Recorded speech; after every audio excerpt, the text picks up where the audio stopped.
윤석열 대통령이 취임 2주차를 맞이했습니다. 이번 주에는 5.18 기념식 참석과 한미 정상회담 등 바쁜 행보가 예정돼 있죠.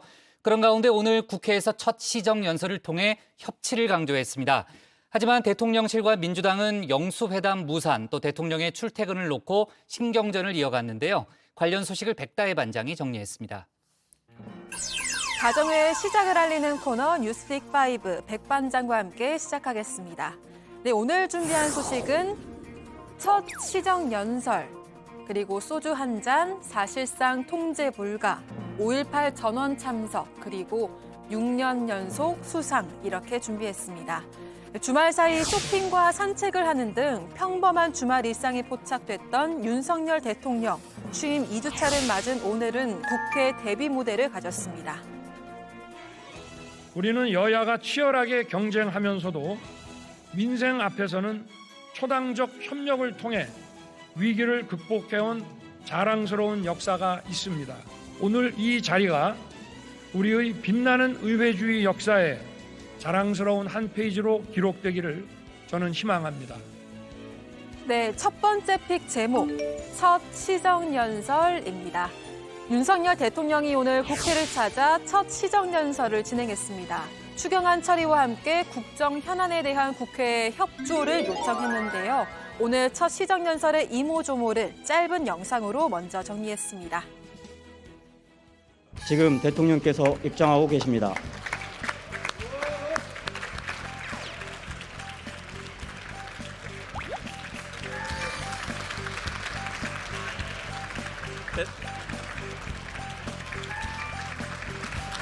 대통령님, 대통령님 의장께도 인사하십시오. 예.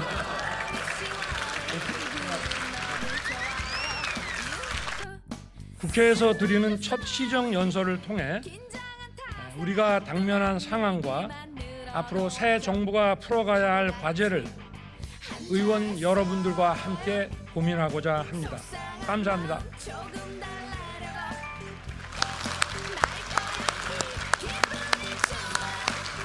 대통령님.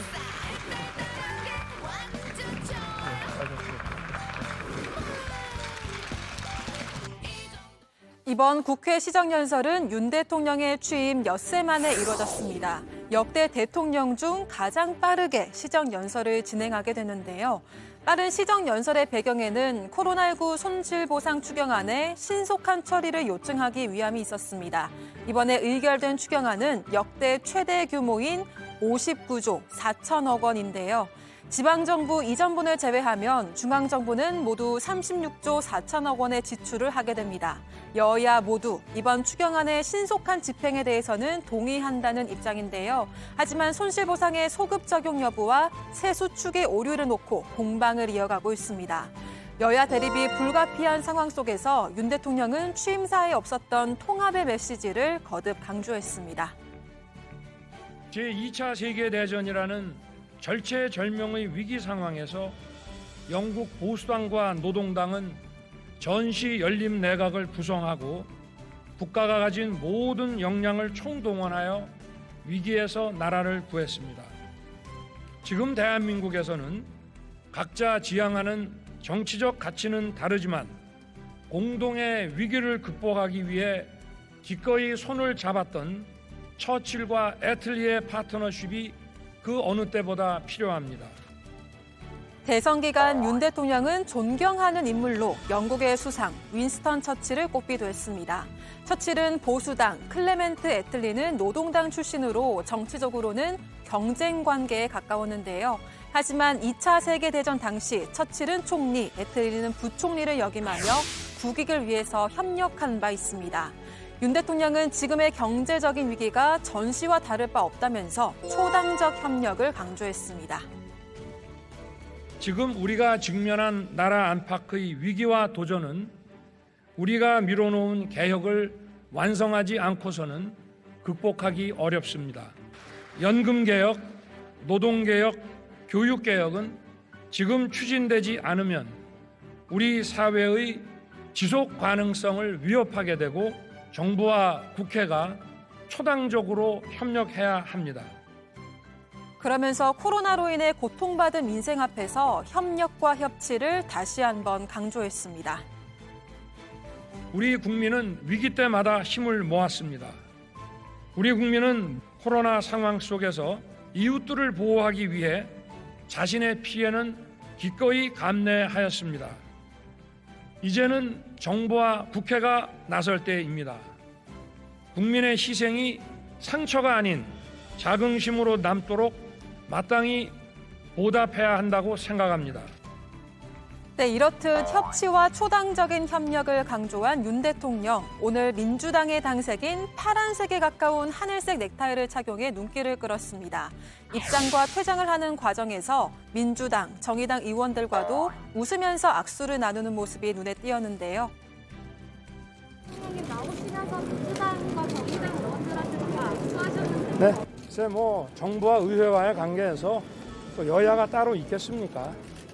하여튼 국회에 와서 오늘 이런 기회를 갖게 된 것이 또 우리 민주주의와 또 의회주의가 발전해 나가는데 한 페이지가 되기를 저도 바라고 개인적으로도 아주 기쁘고 영광스러운 자리였습니다.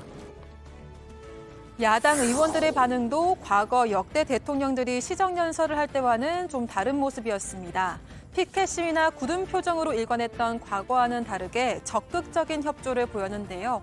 하지만 전날 윤 대통령이 제안한 여야 회동이 한 차례 불발되면서 대통령실과 민주당 사이에 진실 공방이 벌어지기도 했습니다. 새 정부 인사 문제를 둘러싸고 여야의 대립이 계속되면서 당분간 협치의 모습을 보기는 어려울 것 같습니다. 협치는 언론 플레이로 이루어지는 것도 아니고 소주 한 잔 마시면서 사진 찍는다고 이루어지는 것이 아닙니다. 특히 국민께서 부적격 판정을 내린 국무위원 후보들에 대해 결자 해지 차원에서 즉각 정리해 주시기 바랍니다. 네, 두 번째 픽 보겠습니다. 네, 소주 한 잔인데요. 네, 앞서 언급한 대로 전날 윤 대통령은 시정연설을 마치고 여야 영수회담을 하자고 제안한 것으로 알려졌습니다. 퇴근길 시민들이 가는 식당에서 김치찌개와 고기를 구워놓고 소주 한잔 하고 싶다는 바람을 전한 건데요. 하지만 대통령실은 더불어민주당 박홍근 원내대표의 여러 차례 전화 연결을 시도했지만 회신을 받지 못했다고 말했습니다. 민주당 측은 전화가 온 적도 없다며 강하게 반발했고 진실 공방으로까지 번졌습니다. 허위 사실로 언론 플레이를 하는 것이 윤석열 정부 소통의 자세, 협치의 정신입니까? 회동은 한덕수 국무총리 후보자 인준 처리 이유가 맞습니다.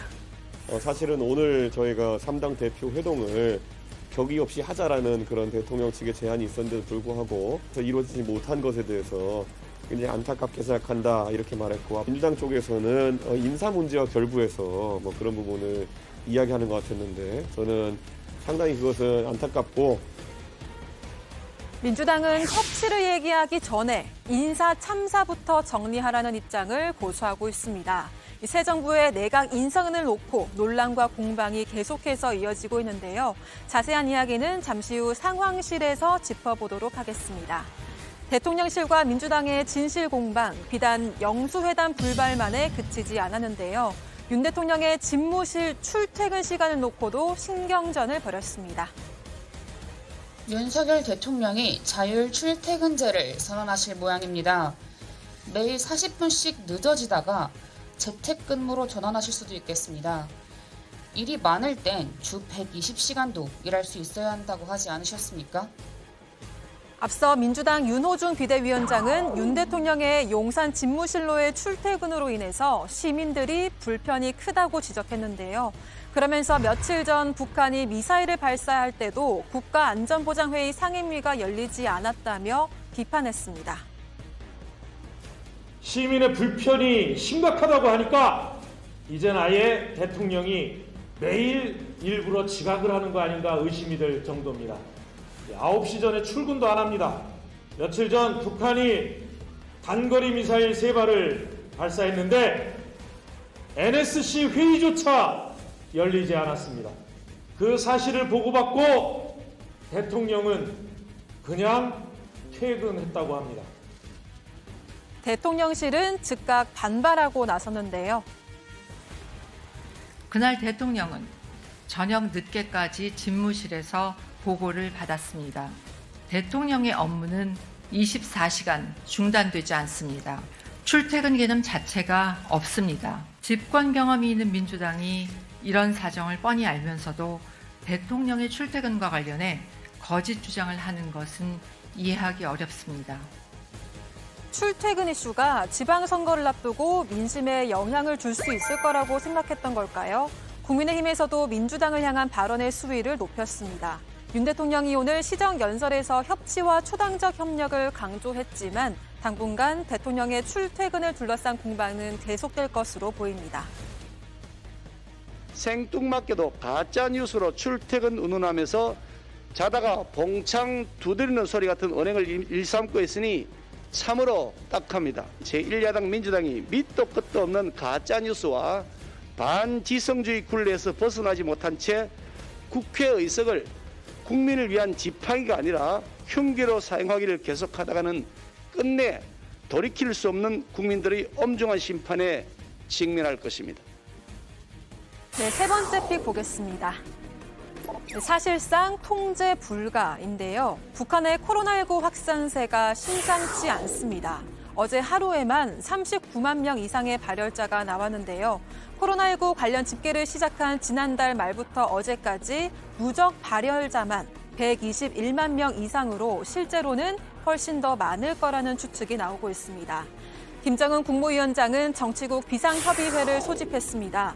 코로나19 의약품이 제때 공급되지 못하는 데 대해서 간부들을 강력히 질책한 것으로 전해지는데요. 직접 평양 시내의 약국을 시찰하면서 약품 공급 실태를 점검하기도 했습니다. 그러면서 김 위원장은 전염병 전파 상황을 신속히 억제하기 위해서 국가 예비 의약품들을 긴급 해제해 시급히 보급하고 모든 약국이 24시간 운영 체계로 넘어갈 것을 지시했지만 아직도 의약품들이 약국에 제때 공급되지 못한다고 지적했습니다. 북한은 코로나19 자가진단법부터 격리 기간, 소변 배출 횟수까지 상세하게 명시된 자택격리 지침을 공개했는데요.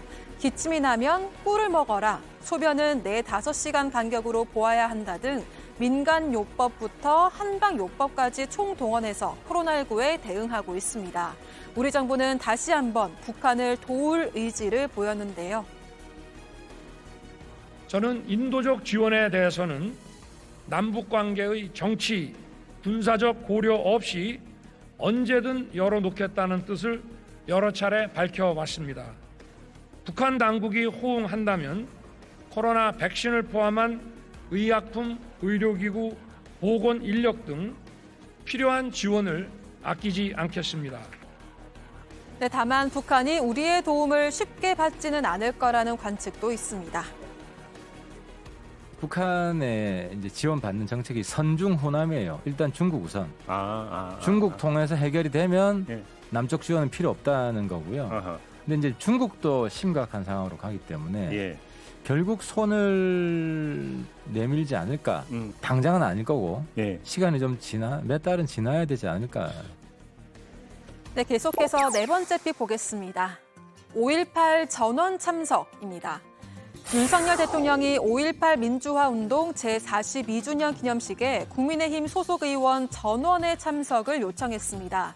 지방선거를 앞두고 호남 민심에 구애하겠다는 동시에 국민 통합 의지를 보여주겠다는 취지로 해석되는데요. 이번 기념식은 윤 대통령 취임 후 첫 국가기념일 행사입니다. 앞서 윤 대통령은 대선 기간 중에도 5.18 정신은 자유민주주의를 지키고자 하는 숭고한 정신이라고 말한 바 있는데요. 5.18의 정신이라는 것은 자유민주주의 정신이고 또 우리 헌법 가치를 지킨 정신이기 때문에 당연히 저는 헌법 전문에 헌법이 개정될 때 반드시 올라가야 된다고 제가 늘 전부터 주장을 해왔습니다. 이준석 대표도 SNS를 통해 지역 통합은 연설문의 통합을 몇 번 외쳤는지가 아니라 행동으로 보여주는 거라면서 윤 대통령의 지시에 힘을 실었습니다. 국민의힘 측은 소속 의원 전원이 5.18 기념 행사에 참석하기로 의견을 모았다고 밝혔는데요. 이번 주에 상임위별로 추경 예비 심사가 예정돼 있고 지방선거 일정도 있어서 실제 참석 인원은 유동적일 것으로 보입니다. 하지만 의원 전원이 참석하게 된다면 보수정당 의원 전원이 참석하는 건 이번이 처음입니다. 이런 가운데 윤 대통령이 국민의힘의 5.18 민주화 운동 기념식 참석은 이번 한 번이 아니라 국민의힘이라는 당이 존속되는 한 계속돼야 한다고 당부한 걸로 전해졌습니다. 윤 대통령의 임기 5년 동안 국민의힘 의원 전원이 매년 기념식에 참석할 가능성도 제기됐습니다. 네, 마지막 픽 보겠습니다. 네, 6년 연속 수상인데요. 세계적인 스타 그룹 방탄소년단이 미국 대중음악계 3대 시상식으로 꼽히는 빌보드 뮤직 어워즈에서 3관왕의 영예를 안았습니다. 네, 이번 시상식에서 BTS는 톱 듀오 그룹, 톱송 세일즈 아티스트, 그리고 톱셀링송 이렇게 총 3개 부문을 수상했는데요. 2017년 톱 소셜 아티스트 부문을 수상한 이래로 6년 연속으로 수상했다는 기록을 세웠습니다. 특히 톱송 세일즈 아티스트 부문에는 아델과 에드 시런 등 네로라는 세계적인 팝스타들이 후보에 올랐는데요. BTS가 지난해에 이어 올해까지 2년 연속 수상하는 영광을 차지했습니다. 한편 BTS 멤버들은 다음 달에 발매될 새 음반을 준비하는 일정 문제로 올해 시상식에는 참여하지 못했습니다. 네, 월요일 뉴스픽은 여기까지입니다. 들어가서 원픽 정해보겠습니다. 뉴스픽 5였습니다.